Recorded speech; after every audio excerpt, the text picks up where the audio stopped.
मी कैलास सोनवणे आपले हार्दिक स्वागत करतो। सुरुवातीला पाहूया 24 तासातील ताज्या घडामोडी। धुळे मंडल कार्यालयाअंतर्गत कार्यरत बाह्य स्रोत तंत्रज्ञ व यंत्रचालक कामगारांतर्फे वीज वितरण कंपनीच्या साक्री रोडवरील कार्यालयासमोर करण्यात आली निदर्शने। भाजप अपक्ष CID ED CBI यांचा गैरवापर करीत असून वॉशिंग मशीन झाल्याची टीका।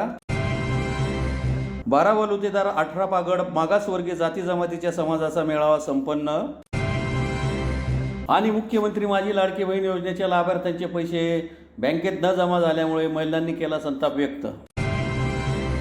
आता बातमीपत्र विस्ताराने। महावितरणमधील कंत्राटी कामगारांना पुन्हा 11 महिन्याचे नियुक्तीपत्र देण्यासाठी 30,000 रुपयांची मागणी केली जात असून सदरचा प्रकार थांबवून निशुल्क आणि बिनशर्त नियमानुसार नियुक्ती द्यावी या मागणीसाठी धुळे मंडळ कार्यालयाअंतर्गत कार्यरत बाह्य स्रोत तंत्रज्ञ व यंत्रचालक कामगारांतर्फे वीज वितरण कंपनीच्या साक्री रोडवरील कार्यालयासमोर निदर्शने करून अधीक्षक अभियंत्यांना निवेदन देण्यात आले। महावितरणमधील कंत्राटी कामगारांना पुन्हा 11 महिन्यांचे नियुक्तीपत्र देण्यासाठी 30,000 रुपयांची मागणी केली जात असून कामगारांचे शोषण थांबवावे तसेच निशुल्क आणि नियमानुसार नियुक्ती द्यावी या मागणीसाठी मंडल कार्यालयाअंतर्गत कार्यरत असणाऱ्या बाह्यस्रोत कंत्राटी तंत्रज्ञ व यंत्रचालक कामगारांतर्फे वीज वितरण कंपनीच्या साक्री रोडवरील अधीक्षक अभियंत्यांच्या कार्यालयासमोर निदर्शने करीत निवेदन देण्यात आले आहे। निवेदनात म्हटले आहे की धुळे मंडल कार्यालयाअंतर्गत येणाऱ्या सर्व उपविभाग, सर्व कक्ष आणि उपकेंद्रांमध्ये कार्यरत तंत्रज्ञ व यंत्रचालक कंत्राटी कामगार हे 5 ते 8 वर्षापासून धुळे मंडल कार्यालयाच्या अंतर्गत येणाऱ्या कक्षामध्ये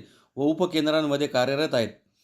आमच्या कार्यादेशाची मुदत संपुष्टात आली असून आता पुन्हा त्याच कंपनीला नवीन कार्यादेश देण्यात आलेला आहे। आम्हाला पुन्हा 11 महिन्यांसाठी नियुक्तीपत्र घेण्यासाठी नाशिक येथील मातुश्री स्वयंरोजगार सेवा सहकारी संस्थेचे मालक किरण गायकवाड हे 30,000 रुपयांची मागणी करीत आहेत। तरी कोणत्याही कंत्राटी कामगारांकडून नियुक्तीसाठी पैशांची मागणी होऊ नये, निशुल्क आणि बिनशर्त नियमानुसार नियुक्ती द्यावी यासाठी आपल्यामार्फत प्रयत्न हवे।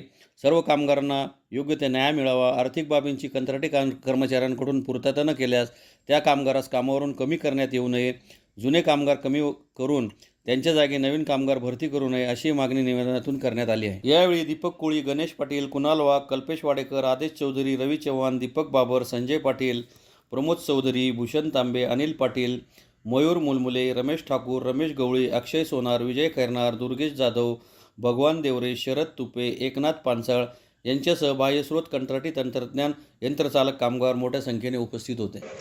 बोला। नमस्कार।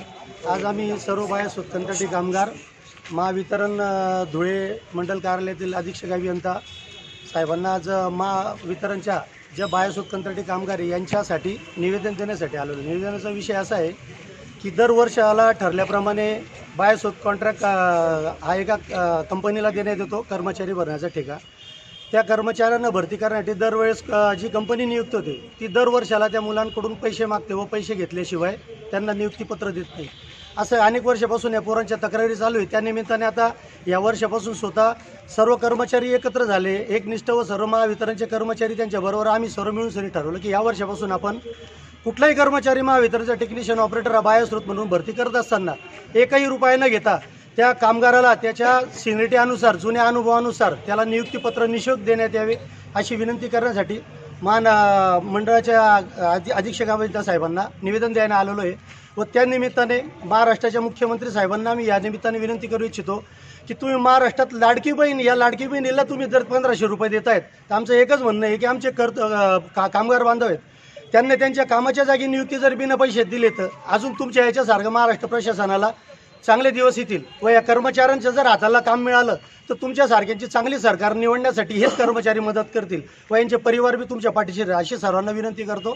मुख्यमंत्री साहेबांनी या गोष्टीत दखल घ्यावी अशी सर्वांना विनंती। भाजप अपक्ष CID ED CBI यांचा गैरवापर करीत असून वॉशिंग मशीन झालाय अशी टीका राष्ट्रवादी काँग्रेस शरदचंद्र पवार पक्षाच्या कार्याध्यक्षा खासदार सुप्रिया सुळे यांनी शिंदखेडा येथील मनमीरा मंगल कार्यालयात महिला व पदाधिकाऱ्यांच्या मेळाव्यात रविवारी बोलताना केली। भाजप हा पक्ष CID ED CBIचा गैरवापर करत असून वॉशिंग मशीन झाला आहे। तसेच भाजप सरकारच्या काळात पोलीस यंत्रणेचा गैरवापर तर अतिशय धक्कादायक आहे। सोयीप्रमाणे नाती जोडायची हीच भाजपची संस्कृती असल्याची टीका खासदार सुप्रिया सुळे यांनी शिंदखेडा शहरातील मनमीरा मंगल कार्यालयात रविवारी आयोजित महिला व पदाधिकाऱ्यांच्या मेळाव्यात बोलताना केली। खासदार सुळे यांनी सांगितले की लोकसभेच्या निवडणुकीत धक्का बसताच राज्यातील युती सरकारला लाडकी बहीण लाडका भाऊ आठवू लागलेत। लाडक्या बहिणीच्या योजनेचा प्रचार करण्यासाठी महायुतीचे सरकार 200 कोटी रुपये खर्च करत आहे. हे सरकार पूर्णपणे स्वार्थी आहे. 2-3 महिन्यात विधानसभेची निवडणूक लागेल. येणाऱ्या निवडणुकीत महाविकास आघाडी राज्याला पारदर्शक सरकार देईल. महाविकास आघाडीचे सरकार आल्यास उत्तर महाराष्ट्राचे हक्काचे असलेले 10,000 TMC पाणी मिळवून देऊ. त्यासाठी पहिल्याच कॅबिनेटमध्ये पाणी आरक्षित करू. या भागातील पिण्याचा पाण्याचा प्रश्न देखील आघाडीचे सरकार सोडवेल असे आश्वासनही त्यांनी दिले. संदीप बेडसे यांनी हे मनोगत व्यक्त करताना सांगितले की तालुक्यात खोट्या गुन्ह्यांची मालिका सुरू आहे. प्रशासनावर प्रचंड दबाव आणला जात आहे. कुणी विरोधक बोलले की गुन्हे दाखल केले जात आहेत. मात्र आमदार जयकुमार रावल यांची दडपशाही गाडून टाकू. तालुक्यात रोजगार नाही म्हणून यशस्विनीसारख्या योजना राबवण्याचे आवाहन बेडसे यांनी केले. कामराज निकम यांनी बोलताना सांगितले की आमदार जयकुमार रावल यांनी 20 वर्षापासून हुकुमशाही सुरू आहे. त्यांना प्रामाणिकपणे विजयी करण्यासाठी मी प्रयत्न केले, पण त्यांचा पराभव कसा करायचा याचे तंत्रही मला माहीत आहे.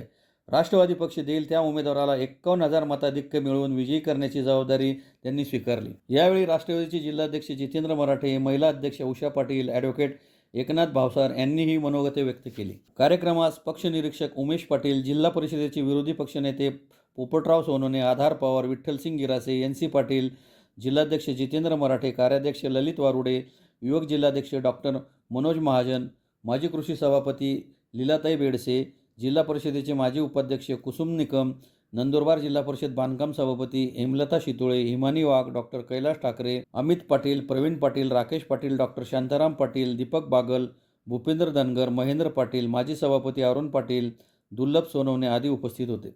कार्यक्रमाचे सूत्रसंचालन प्राध्यापक शशिकांत बोरसे यांनी केले. एक गोष्ट प्रकर्षाने आधीच्या प्रत्येक भाषणात जाणवली, जी मी प्रांजळपणे कबूल करते, मला खरंच माहिती नव्हती, ती म्हणजे पोलीस यंत्रणेचा गैरवापर या जिल्ह्यात होतोय. हे माझ्यासाठी खूप एक धक्कादायक गोष्ट आहे. आणि मी तुम्हाला फक्त सांगू इच्छिते की जो मला व्यासपीठाला जोडलाय तो प्रत्येक जण मला म्हणलाय की पोलीसची दहशत ही आहे आणि पोलीस आम्हाला कुठला ना कुठला त्रास देतात. तो त्रास पोलीस देत नाहीये, पोलिसांच्या मागची राजकीय यंत्रणा देते. हे याच्या सांगण्यात, त्याच्यामुळे पोलिसांची काही चूक नाही आहे. काय करतील त्यांच्या विचाराच्या मध्यामध्ये अडचण होते. पण मी तुम्हाला शब्द देते, सत्ता असू दे किंवा नसू दे, महाराष्ट्र कुणाच्या मनमानीने चालत नाही. महाराष्ट्र हा लोकशाही पद्धतीने संविधानाने चालणार आहे. कोणीही या राज्यात जर पोलीस यंत्रणेचा गैरवापर केला तर त्याचा काय करायचं हे आपल्याला सगळ्यांनाच माहिती आहे. त्याच्यामुळे माझी या भागातल्या सगळ्या लोकप्रतिनिधींना विनम्र विनंती आहे की सत्ता येते आणि जाते, कुणाच्याही घरात परमनंट नसते. सत्ता, यश, पैसा या सगळ्या गोष्टी आयुष्यात येतात, प्रत्येकाच्या आयुष्यात येतात. असं कधी समजू नका की ते परमनंट आहे. त्याच्यामुळे या भ्रमात तुम्ही आहात. आता ही सुधारायला अजून 2-3 महिने आहेत. त्याच्यामुळे सुधारण्याचा प्रयत्न करा. सुधारला तर आनंदच आहे, नाही सुधारला तर धुळ्यामधल्या कुठल्याही कुटुंबाला जर तुम्ही त्रास दिला तर इथून करारा जबाब डबल मध्ये मिळेल. ही मला परवा स्टँड घेतला, मलाही आश्चर्य वाटलं. म्हटलं जी भारतीय जनता पक्ष, माझं भाषण चुकत असेल तर सांगा, माझ्या माहितीप्रमाणे मी जे वर्तमानपत्रात वाचलं त्याच्यात भारतीय जनता पक्ष हे नवाब मलिकांवर टोकाचे जाऊन आरोप केले आणि देवेंद्र फडणवीसांनी अजित पवारांना पत्र लिहिलं होतं की आमच्या आघाडीमध्ये नवाब मलिक चालणार नाही. बरोबर का चूक? जेव्हा देवेंद्र फडणवीस नवाब मलिकांना अंतर देत होते तेव्हा नवाब मलिकांच्या बाजूनी मीडियामध्ये फक्त एक व्यक्ती बोलली होती आणि त्या व्यक्तीचं नाव सुप्रिया सुळे. त्यांना मला कुठलीही भीती नव्हती, मला त्यांची भीती नव्हती. काय करू, त्यांचा नवाबबाई आणि आम्ही एकत्र अनेक वर्ष काम केलेले. मला तरी माहिती नाही सोयीप्रमाणे नाती जोडायची आणि सोयीप्रमाणे नाती तोडायची हे भारतीय जनता पक्षाचे संस्कार असतील एक वेळ, हे आमचे नाही. एकदा नातं जोडलं की ते आयुष्यभर जीव गेला तरी चालेल, पण टिकवण्याची नैतिक जबाबदारी ही एका बहिणीची असते. हेच बहिणीचं प्रेम असतं. तुम्ही सगळे रक्षाबंधन वगैरे बोलताय. रक्षाबंधन हे बंधन कशाचं असतं? रक्षण करण्याचा. ते काय पैशाने मोजलं जात नाही. हे दुर्दैव आहे की महाराष्ट्र सरकारला सगळ्यातच पैसे दिसतात. कारण काय, सरकारच खोक्याचं आहे. 50 खोके आमच्या महिला पण एका मोके म्हणतात. 50 खोके घेऊन झालेलं हे सरकार आहे. ते पैशाने विकले असतील, पण या राज्यातला सर्वसामान्य माणूस हा प्रामाणिकच आहे. तो पैशाने तुमच्या खोक्याने विकत जाणार नाही. आणि तुम्ही बघितलं लोकसभेला काय झालं. 12 बलुतेदार 18 पगड मागासवर्गीय जाती जमातीच्या समाजाचा मेळावा साखर रोडवरील सांजोरी फाट्याजवळील इच्छापूर्ती गणपती मंदिर येथे मंगळवारी सकाळी संपन्न झाला. 12 बलुतेदार 18 पगड मागासवर्गीय जाती जमातीच्या समाजाचा मेळावा साक्री रोडवरील सांजोरी फाट्याजवळील इच्छापूर्ती गणेश मंदिर येथे मंगळवारी मोठ्या उत्साहात संपन्न झाला. राजकीय क्षेत्रात प्रस्थापितांची मक्तेदारी आहे. न्याय मिळत नसेल तर वैधानिक मार्गाने अधिकार प्राप्त करण्यासाठी एकत्र येणे गरजेचे असल्यामुळे सदर मेळाव्याचे आयोजन करण्यात आले होते. सामाजिक, शैक्षणिक, राजकीय आरक्षणापासून ओबीसी समाज वंचित आहे, याबाबत बैठकीत सखोल चर्चा करण्यात आली. बैठकीत 12 बलुतेदार 18 पगड मागासवर्गीय जाती जमातीच्या सर्व समाजाने एकत्र येऊन यासाठी लढा द्यावा असे ठरविण्यात आले. यावेळी अभिलाल देवरे, शांताराम दुखळे, ज्ञानेश्वर पाटील, अरुण मासुळे, सुवर्णा गर्दे, विलास शिंदे, अरुण मासुळे, अभिलाल पाटील, जब्बार सिंग राजपूत, ज्ञानेश्वर मासुळे, नाना वाघ, ईश्वर पाटील, डॉक्टर दिनेश माळी, अजय माळी, दिलीप देवरे, समाधान पाटील, बोरसिंग राजपूत, चेतन पाटील, सुरेश अहिरे, आबासाहेब बोरसे, युवराज राजपूत, अभिलाल मोरे, दिवान पाटील आदी उपस्थित होते. गणपती मंदिर सांजोरी फाटा येथे 18 पगड जाती सर्वांचा मेळावा घेण्यासाठी सुरुवात केली. या ठिकाणी अभिलाल देवरे, अनिल नाना जैन, शांताराम माऊली, तसेच अरुण भाऊ, सुवर्णाबाई, विलास गर्दे आणि सर्व ज्येष्ठ आपरिष्ट सर्वांच्या मार्गदर्शनाखाली आपण ओबीसी मेळाव्याची सुरुवात केली. विषय असा की आपला सामाजिक, राजकीय, शैक्षणिक आरक्षण म्हणजे आपल्याला डॉक्टर बाबासाहेब आंबेडकरांनी संविधान देऊन सुद्धा आपण आपल्या संविधानिक हक्कापासून वंचित होतो. आपल्या मुलांचा शिक्षणाचा जर विचार केला, गेल्या 2017 पासून NTHBC मागासवर्गीय शिष्यवृत्ती मुलांना मिळत नाही. आपल्या मुलांचा नोकरीचा प्रयत्न केला, पवित्र पोर्टल बिंदू नामावली घोटाळा करून आपल्या मुलांच्या नोकरीसाठी तो मोठा गंभीर विषय आहे. तसंच आपला राजकीय विचार जर केला, आपण ग्रामपंचायत सदस्य, सरपंच होऊ शकतो, पण प्रस्थापित लोक आपल्याला पंचायत समिती, जिल्हा परिषद असेल, त्यानंतर सोसायटी असेल, पुढे जर गेला आमदारकी, खासदारकी असेल, बहुसंख्य प्रत्येक ठिकाणी राजकीय क्षेत्रामध्ये आपल्याला आपला वाटा देत नाही. तसंच राजकीय प्रस्थापित पक्ष आपल्याला प्रमुख काँग्रेस असेल, भाजप असेल, राष्ट्रवादी, कोणताही पक्ष, शिवसेना असेल, कोणताही प्रस्थापित पक्ष आपल्याला प्रमुख पद आपल्याला देत नाही. फक्त आणि फक्त आपला वापर करताय. यासाठी आपल्याला सर्वांना, ओबीसींना एकत्र येऊन आपला हक्क कसा मिळेल यांच्यापासून आपण प्रेमाने मिळत नसेल तर आपल्याला हिसकावं लागणार. याच्यासाठी सगळ्यांना एकत्र करण्याचा हा विडा उचलला.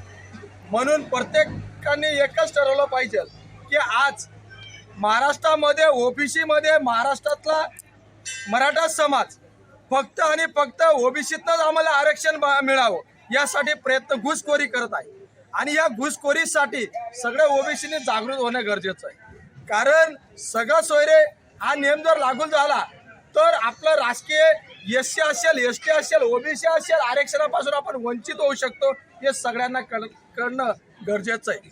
म्हणून सगळ्यांना एकच नम्र विनंती आहे की सगळ्या ओबीसींनी आज प्रस्थापित लोकांना आपला ओबीसीची ताकद दाखवणं गरजेचं आहे. राजकारणातला विधानसभेचा जर प्रश्न विचार केला, आपला ओबीसी जर त्या माणसाला शिक्षणासाठी कुठल्याही आरक्षणाची गरज नाही, परंतु मराठवाड्यामध्ये ओबीसी लोकांना त्यावेळेस राजकीय पदं, मंत्री पदं, जिल्हा परिषदेचे अध्यक्ष पदं मिळतात आणि त्यावेळेस या लोकांना मागा थांबावं लागतं. म्हणून त्या व्यक्तीने मराठ्यांना ओबीसीतून आरक्षण मिळालं पाहिजे आणि त्यातल्या त्यात त्याने सगळे सोयरे असा आदेश पारित करावा अशी ती त्याने विनंती केलेली आहे आणि त्यासाठी तो लढतोय. त्या सर्व मागण्या मान्य झालेल्या आहेत. मित्रांनो, ओबीसी समाजाला, दलित समाजाला, आदिवासी समाजाला हिंदू बनवायचं काम त्या जरांगीकडनं आणि शासनाकडनं होत आहे. कमीत कमी खोट्या नोंदी कुंडीच्या काढून कमीत कमी 1 ते 1.5 कोटी लोकांना जातीचे खोटे दाखले देऊन त्यांना ऑलरेडी ओबीसी मध्ये आणून घेतलेलं आहे आणि त्याचा जो मनसुबा होता तो पूर्ण झालेला आहे. मित्रांनो, मी एकच सांगेन, आपण 18 पकडमध्ये माडी, कोळी, साडी, नाटक, धनगर, नंतर जे दलित बांधवांमध्ये आपण लोक आहेत त्या सर्वांना जर एकत्र नाही केलं तर तो जो आरक्षणाने त्याने घेतलेला सगळे सोयऱ्यांचा अध्याय आहे.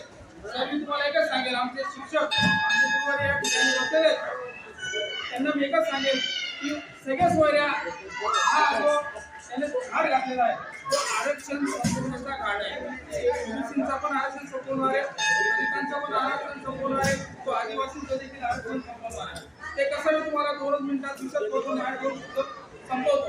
मित्रांनो, मी आज तरी माडी लोक माझी विशेष माझ्या सगळ्या सोयऱ्याचा जर अत्याचार झाला सर्व सिंधी लोकांना द्यावा लागेल. एक वेळेस तो कोर्टाने जर मान्य केलं, सरकारने जर मान्य केलं ओबीसीमध्ये सगळे सोयरे घ्या, सगळे सोयऱ्यांमध्ये हा आदेश आज आदेश लोक दलितांमध्ये आरक्षण मागतायत, कोणी एसटी मध्ये आरक्षण मागतायत. त्या दिवशी महायुद्धात सभेमध्ये पडळकर साहेबांनी सांगितलं होतं की धनगड आणि धनगड लोक आदिवासीमध्ये येतात, त्यांचे सख्खे पाहुणे ते आदिवासी आहेत. जर हा आदेश लागू झाला तर धनगर लोक ऑटोमॅटिक सगळे सोयऱ्यांमध्ये आदिवासी. मुख्यमंत्री माझी लाडकी बहीण योजनेच्या लाभार्थ्यांचे पैसे लाभार्थ्यांच्या खात्यात पडल्याने धुळे शहरात बँका व पोस्ट ऑफिसमध्ये महिलांनी गर्दी केली असून रांगेत दिवसभर उभे राहून पैसे न पडल्याने रांगेतून बाहेर जावे लागत असल्याने महिलांनी संताप व्यक्त केला आहे. मुख्यमंत्री माझी लाडकी बहीण योजनेच्या लाभार्थ्यांचे पैसे लाभार्थ्यांच्या खात्यात पडल्याने धुळे येथील बँका आणि पोस्ट ऑफिसमध्ये अर्ज दाखल केलेल्या महिलांनी गर्दी केली आहे. परंतु सकाळपासून रांगेत उभे राहून नंबर आल्यावर जेव्हा खात्यात पैसे जमा झाले नाहीत, KYC किंवा आधार लिंक नसल्याने रांगेतून बाहेर जावे लागत असल्याने महिला वर्ग संताप व्यक्त करीत आहेत. मागील काळात संजय गांधी निराधार, श्रावणबाळ योजना, मनोरोगा अशा विविध योजना काँग्रेसने चालू केल्या. महिला व लाभार्थी याचा 40 वर्षापासून लाभ घेत आहेत. एवढा उदो काँग्रेस सरकारने केला नाही. परंतु 15 दिवसात भाजप सरकारने निवडणुका डोळ्यासमोर ठेवून या योजनेचा गवगवा केला. मात्र लाभार्थी महिला या लाभासाठी दिवसभर लाईनीत उभे राहून अखेर निराश होऊन घरी जात आहेत. त्यामुळे शासनाने लाभार्थ्यांची यादी प्रसिद्ध करावी, नाहीतर प्रत्येकाच्या खात्यात रक्कम जमा करावी अशी मागणी करण्यात येत आहे. आज रक्षाबंधन उलटून 1 दिवस झालेला आहे आणि लाडकी बहीण योजनेच्या माध्यमातून या शिंदे सरकारने हा एक उदो त्यांचा एक चालला आहे की आमची ही लाडकी बहीण योजना.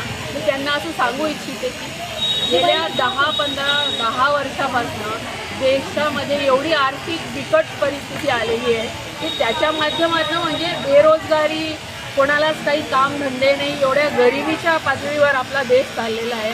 आणि या लोकांनी रोजगार देणं सोडून युवकांना रोजगार देणं सोडून दुसऱ्या ज्या योजना आहेत किंवा ज्या सबसिडी यांनी वाढवलेल्या आहेत त्यांना शिथिल करणं सोडून या अशा योजना लोकांना लोभ दाखवण्याचा जो त्यांचा हा कार्यक्रम चाललेला आहे. कारण नुकतीच लोकसभा निवडणूक झाली, आता विधानसभा निवडणूक समोर आहे. म्हणून या तुम्ही बघू शकता, मी पोस्ट ऑफिसमध्ये त्या लाडकी योजनेचे ज्या लोकांनी फॉर्म भरलेले आहेत त्या लोकांची ही रांगा तुम्ही बघू शकता, त्या बहिणींची तुम्ही रांगा बघू शकतात.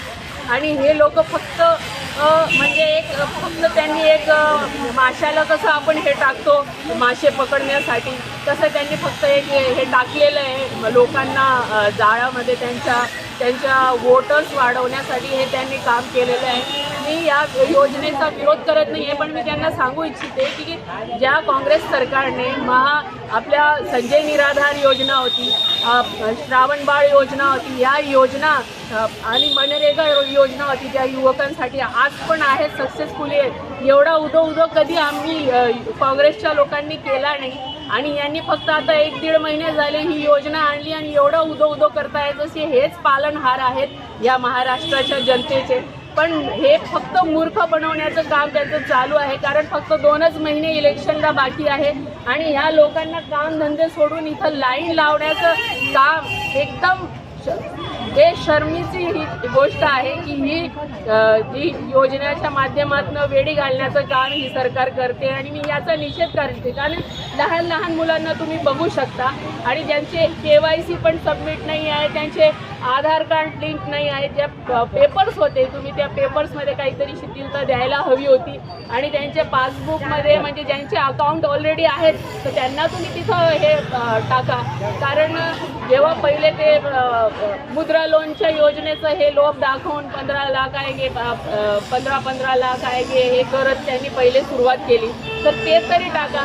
आणि शासनाने जर एवढीच त्यांना आपुलकी आहे तर आमच्या महिला होमगार्ड आहेत ज्या फार कित्येक वर्षापासून त्यांना पगार भेटत नाही आहे, त्यांच्यासाठी काहीतरी पेन्शन योजना वगैरे त्यांनी काढावी. अजून दुसरं मी सांगू इच्छिते की यांच्यासाठी जे पेपर्स आणि जे म्हणजे पोस्ट ऑफिस असेल किंवा बँकिंग सेक्टरमध्ये जे काम करणारे लोक त्यांच्यावर पहिलेच भरपूर प्रेशर असतो कामाचा आणि याच्या माध्यमातून त्या कर्मचाऱ्यांची पण फार मानसिक गोची होते की काय करावं आणि कोणाला ही योजना द्यावी किंवा नाही द्यावी. मी आपल्या मुख्यमंत्री साहेबांना एवढंच सांगू इच्छिते की जर तुम्हाला बहिणींची एवढीच आपुलकी आहे तर त्यांच्या अकाउंटवर डायरेक्ट पैसे ट्रान्सफर करा. त्यांना काही ज्या अटी शर्ती आहेत ते लागू करू नका. कारण मला 2-3 महिलांनी सांगितलं की गुरख्यावाल्या ज्या महिला आहेत त्यांचा पण फॉर्म रिजेक्ट झाला आहे, काही काळे दुपट्टेवाले महिला होते त्यांचा सुद्धा फॉर्म रिजेक्ट झालेला आहे, तर अशी त्यांनी हे करावी नाही. पुन्हा एक नजर ठळक घडामोडींवर. धुळे मंडल कार्यालयाअंतर्गत कार्यरत बाह्यस्रोत तंत्रज्ञ व यंत्रचालक कामगारांतर्फे वीज वितरण कंपनीच्या साक्री रोडवरील कार्यालयासमोर करण्यात आली निदर्शने.